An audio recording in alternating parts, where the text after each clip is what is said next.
नमस्कार साथियों, आप देख रहे हैं निर्भय वाणी। मैं आज आपके सामने एक विशेष टॉपिक लेकर आया हूं। टॉपिक है महिला आरक्षण का,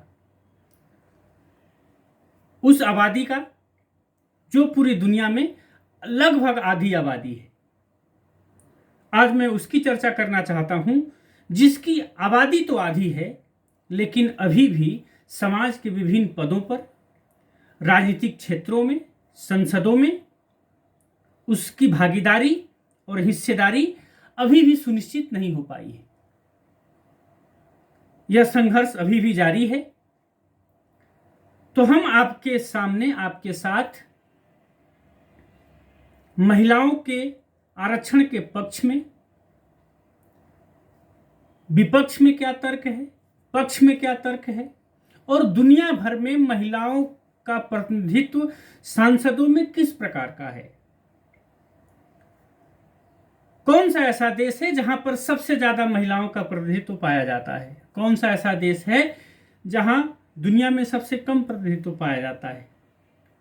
कौन सा ऐसा देश है जहां पर महिलाओं का चेहरा भी अभी तक नहीं देखा गया है? उसमें भारत की स्थिति क्या है? इन सारी चीजों पर हम चर्चा करेंगे। मेरा हमेशा से यह प्रयत्न रहता है कि आपको अपने वीडियो में एक समझ के साथ एक सूचना और समझ का एक बेहतरीन समन्वय आपके सामने प्रस्तुत करूं, ताकि आपको इन विषय के बारे में अपनी एक समझ भी बने और उस समझ में जो सूचनाएं हैं वो आपके कंपटीशन एग्जाम के लिए काम भी आए। ऐसे ही वीडियो मैं निरंतर बनाता रहूं, इसके लिए आप हमारे चैनल को सब्सक्राइब करें, लाइक करें, सुझाव दें और शेयर करें। मैं अपनी बात शुरू करने से पहले मैं भारत के दो महान चिंतकों का, समाज सुधारकों का, स्वतंत्रता सेनानियों के बात से अपनी बात शुरू करूंगा। भारत में संविधान निर्माता, संविधान के शिल्पकार भीमराव अंबेडकर जी कहते हैं कि यदि हमें किसी समाज, किसी देश की स्थिति के बारे में यदि पता करना हो, उसके उन्नति, उसके सभ्यता के विकास के बारे में यदि हमें पता करना हो, तो सबसे पहले हमें यह देखना चाहिए कि उस समाज में, उस देश में महिलाओं की स्थिति क्या है। यदि महिलाओं की स्थिति बराबर है, उन्नत है, भेदभावपूर्ण नहीं है, तभी वह माना जाएगा कि वह समाज बेहतर स्थिति में है।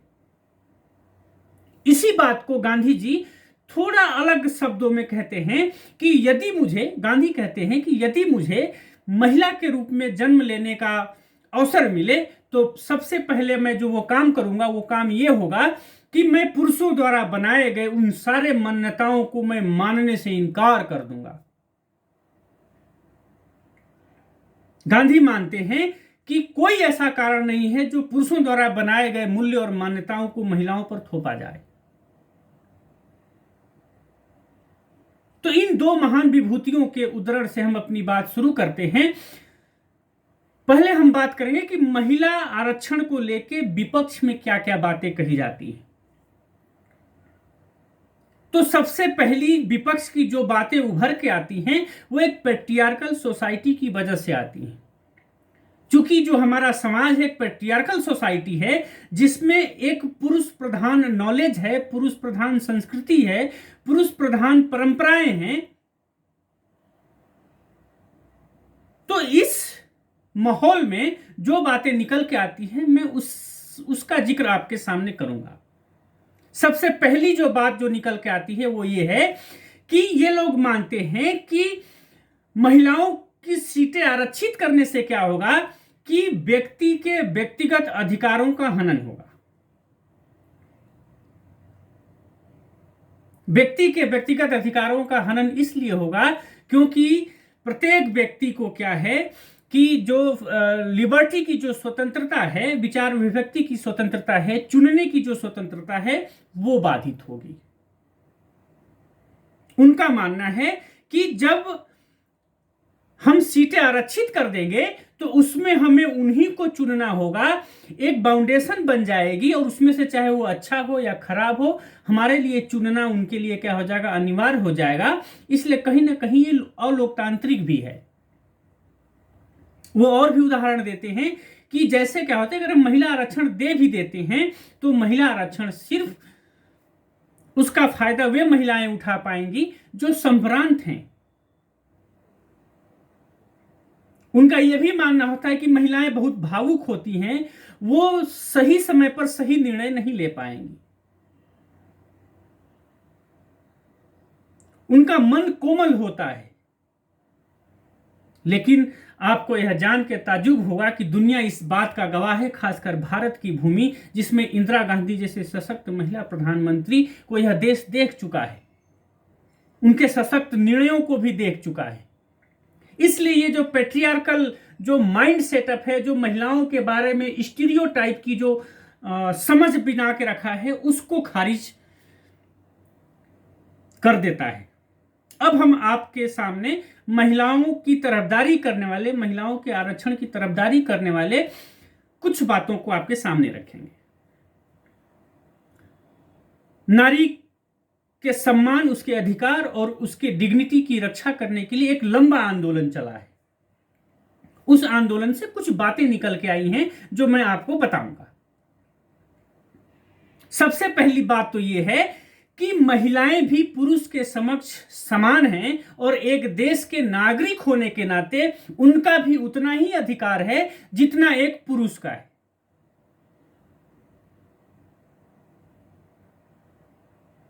क्योंकि यदि इसका भेद होता है तो कहीं ना कहीं वो संविधान के उन मूल्यों के का भी खिलाफत होती है जिसमें व्यक्ति को एज ए सिटीजन प्रस्तुत किया गया है।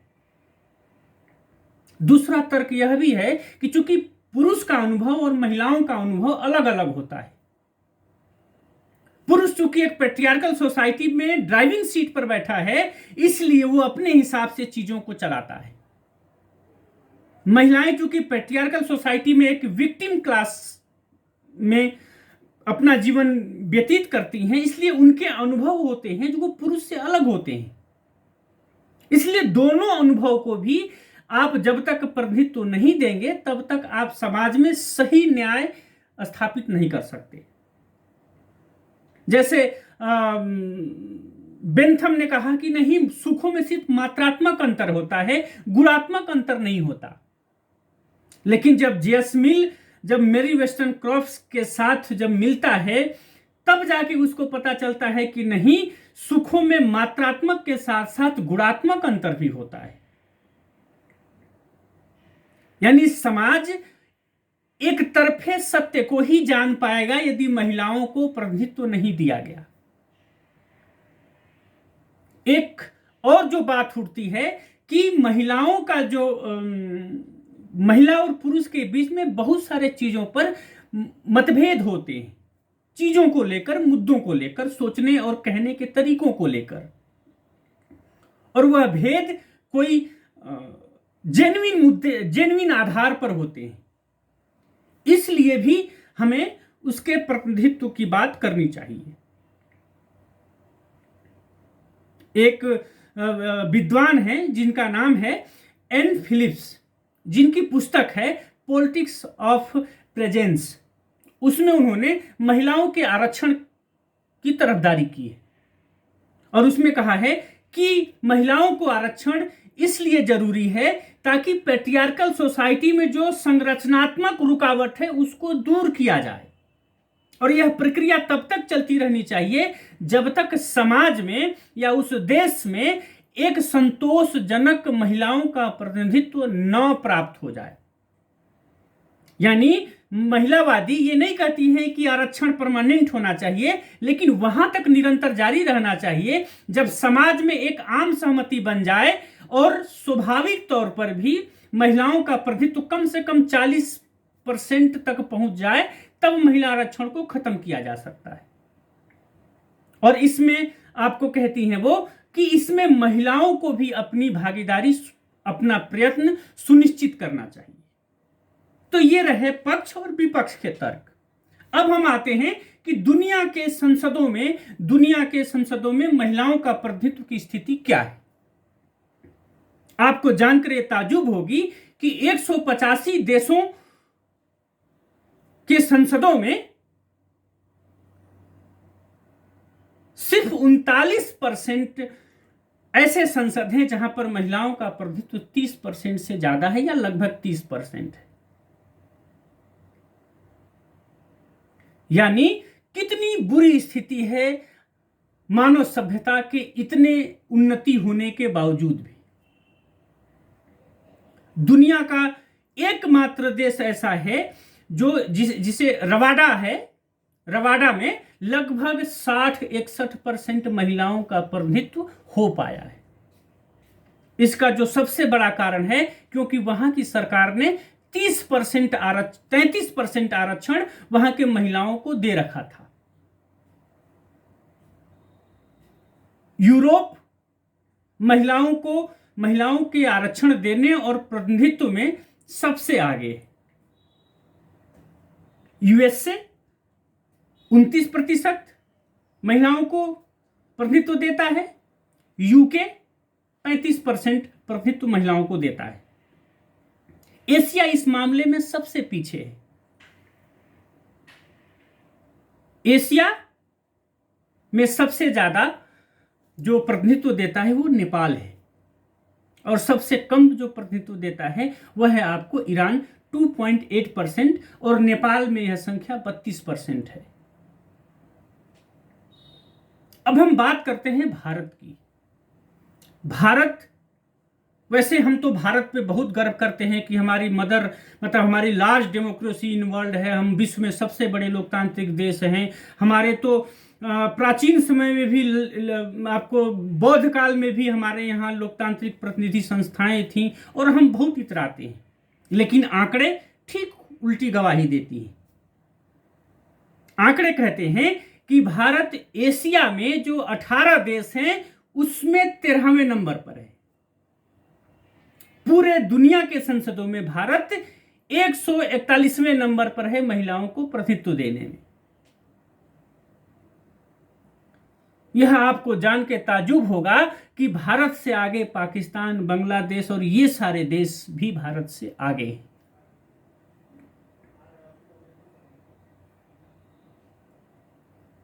तिहत्तरवें और 74वें संवैधानिक संशोधन से पंचायत और नगर में 33% सीटें आरक्षित होने की ही वजह से क्या हुआ कि आज भारत में 15 लाख से ज्यादा मुखिया, सरपंच और मेयर तथा बहुत सारे पदों पर महिलाएं चुन के आई। लेकिन लोकसभा और राज्यसभा में जो प्रतिनिधित्व मिलना चाहिए उसमें बहुत देर हुई। संविधान के 108वें संशोधन विधेयक के माध्यम से 2010 में राज्यसभा में आपको महिलाओं के 33% आरक्षण का बिल पास कराया गया, लेकिन लोकसभा में वह बिल पेश नहीं हो पाया।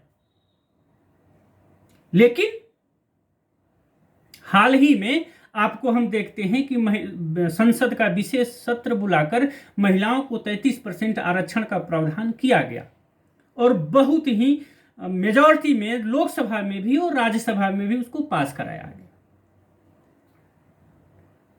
बहुत सारे पार्टियों ने, जैसे कांग्रेस और बहुत सारे दलों ने उसका समर्थन करते हुए भी कुछ बातों को नोट कराया, जिसमें सबसे बड़ा मुद्दा था कि ओबीसी महिलाओं को इसमें आरक्षण का प्रावधान नहीं है। दूसरी जो सबसे उसमें जो नोट कराया गया कि ये महिला आरक्षण को तुरंत क्यों नहीं लागू किया जा सकता, क्योंकि उसमें प्रावधान में कहा गया है कि यह जब नई जनगणना आएगी उसके बाद हम ये लागू होगा। वह जनगणना 2021 में आ जानी चाहिए थी, लेकिन अभी तक नहीं आई है, इसलिए अभी वह भविष्य के गर्भ में है।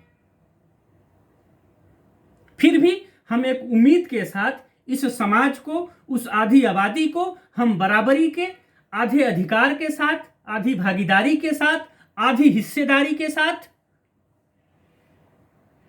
हम शामिल करना चाहिए। तभी जाकर एक न्यायपूर्ण समाज का निर्माण हो सकता है। और दुनिया के जितने भी बड़े बड़े विद्वान हैं वो इस बात को सहमति देते हैं कि समाज में शांति और व्यवस्था तभी स्थापित होगी जब हिस्सेदारी बराबर होगी, चाहे वो जुडिशरी हो, चाहे वो शिक्षा हो, चाहे एजुकेशन हो, चाहे राजनीतिक क्षेत्र हो, आर्थिक क्षेत्र हो, हर जगह जब तक प्रतिनिधित्व बराबर नहीं होगा तब तक विश्व में एक प्रकार की शांति, सही मायने में न्याय की स्थापना नहीं हो पाएगी।